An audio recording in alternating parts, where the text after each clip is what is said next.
వర్తమానం వార్తలకు స్వాగతం. వార్తలు చదువుతుంది మీ భాష. ఈరోజు వార్తలోని ముఖ్యాంశాలు. భారతదేశంలో తయారీ ఓకే, కానీ అమెరికాలో అమ్మకాలు టారిఫ్ లేకుండా కుదరదు. ట్రంప్ యాపిల్కు హెచ్చరిక.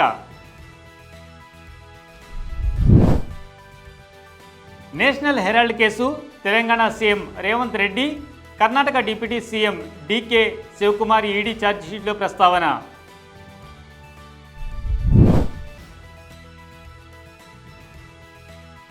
హైదరాబాద్లో శనివారం తేలికపాటి వర్షాలు, ఉరుములు, ఐఎండీ హెచ్చరిక.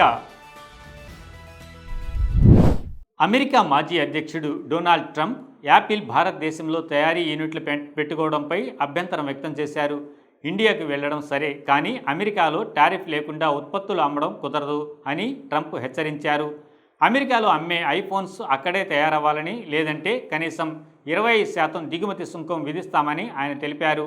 ఇటీవల యాపిల్ సీఈఓ టిమ్ కుక్ ప్రకటించిన ప్రకారం అమెరికాలో అమ్మే ఐఫోన్స్లో అధిక భాగం భారతదేశంలో తయారవుతాయని చెప్పారు. కాగా కౌంటర్ పాయింట్ రీసెర్చ్ నివేదికలో భారత్లో తయారీ సామర్థ్యం పెరుగుతూ ఉండడంతో 2025 నాటికి ప్రపంచ ఐఫోన్ సరఫరాలో మేడ్ ఇన్ ఇండియా వాటా 25 నుంచి 30% చేరుతుందని అంచనా.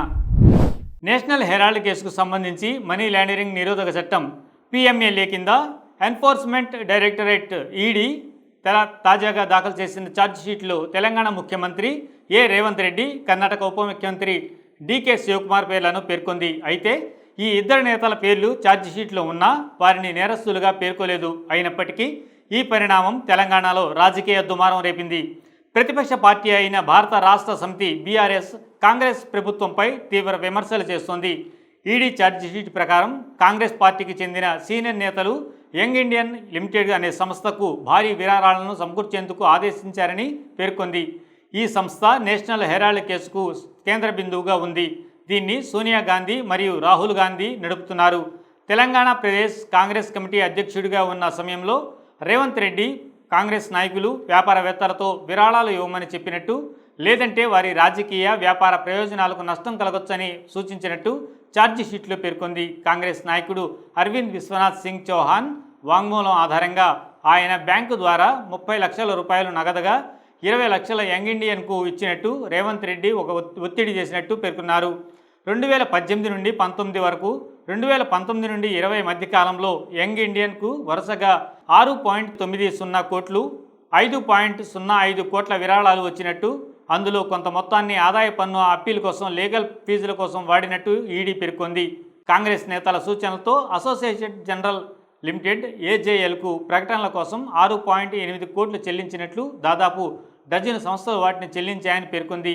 కర్ణాటకలో శివకుమార్ విరాళంపై వివరణ. డీకే శివకుమార్ నేషనల్ హెరాల్డ్కు 25 లక్షల విరాళంగా ఇచ్చినట్టు ఒప్పుకున్నారు. తాము, తమ సోదరుడు కలిసి తమ ట్రస్ట్ ద్వారా ఈ విరాళాలు అందించామని చెప్పారు. ఇది తెరమరుగైనది కాదని స్పష్టం చేశారు. తెలంగాణలో రాజకీయ ప్రభావం. ఈ ఛార్జిషీట్ను BRS నేత KT రామారావు ఆసరాగా తీసుకుని కాంగ్రెస్ పార్టీపై తీవ్ర విమర్శలు చేశారు. తెలంగాణను ATM ఫర్ కాంగ్రెస్గా మార్చిందని ఆరోపించారు. కాంగ్రెస్ అధ్యక్షుడు మల్లికార్జున ఖర్గే, ప్రత్యక్ష నేత రాహుల్ గాంధీ ఈ ఆరోపణల నేపథ్యంలో రేవంత్ రెడ్డి నేతృత్వంపై స్పందించాలని డిమాండ్ చేశారు.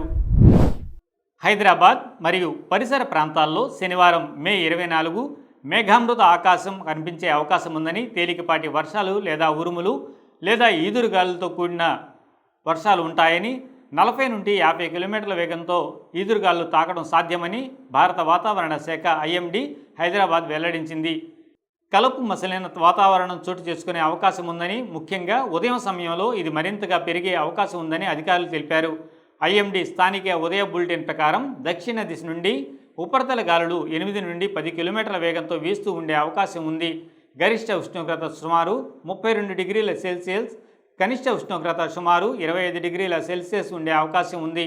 నిన్న మే 23న నమోదైన గరిష్ట ఉష్ణోగ్రత 32.2 డిగ్రీల సెల్సియస్, కనిష్ట ఉష్ణోగ్రత 24.8 డిగ్రీల సెల్సియస్ కాగా సాపేక్ష ఆర్ద్రత 70%గా ఉంది. నిన్న హైదరాబాద్లో 0.2 మిల్లీమీటర్ల వర్షం నమోదైంది. ప్రజలు ప్రయాణ సమయంలో కలుపు పొగమంచు వల్ల కనిపించే దూరం తగ్గిపోవడం, ఆకస్మికంగా వేస్తున్న ఈదురుగాలుల వల్ల అప్రమత్తంగా ఉండాలని అధికారులు హెచ్చరిస్తున్నారు. హైదరాబాద్ IMD వాతావరణ మార్పులపై పర్యవేక్షణ కొనసాగిస్తుందని అధికార మాధ్యమాల ద్వారా అప్డేట్స్ను పర్యవేక్షిస్తూ ఉండాలని ప్రజలను సూచించింది. ఈ వార్తలు ఇంతటితో సమాప్తం. మరిన్ని విశేషాలతో మళ్ళీ మీ ముందుంటాం. అంతవరకు సెలవు. చూస్తూ ఉండండి. లైక్ చేయండి, షేర్ చేయండి, సబ్స్క్రైబ్ చేయండి. ధన్యవాదాలు.